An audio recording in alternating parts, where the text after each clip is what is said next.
In today's video, I'm going to teach you how to reset your account on MyFitnessPal. Maybe you've reached a point where you need a fresh start or you're looking to clear some old data.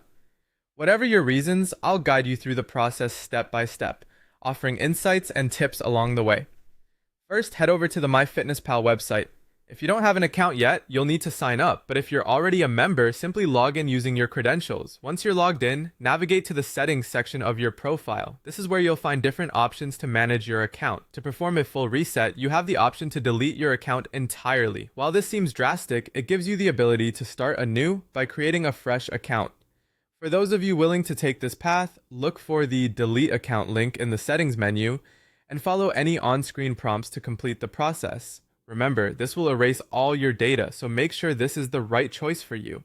If completely deleting your account isn't what you're looking for, there's another way to reset part of your content. Click on Food in the main menu. This will take you into sections like the Food Diary. Here you can selectively delete meals and entries that you no longer need. Look for the negative sign button next to the meal entries and click it to remove them. This manual method allows you to clear your diary without losing your entire account, offering more control over what stays and what goes.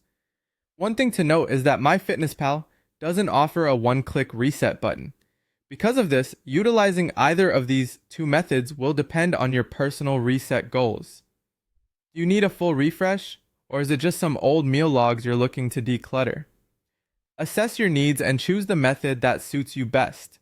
Keeping track of your progress on MyFitnessPal is ultimately about making it work for you, and having a clean slate or tidy diary can sometimes make all the difference in staying motivated.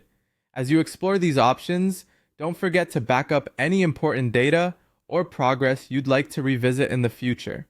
With these tips, you should be all set to reset your MyFitnessPal account in a way that best supports your health journey. Thanks for watching, and be sure to subscribe for more helpful tutorials. Happy tracking and best of luck achieving your fitness goals.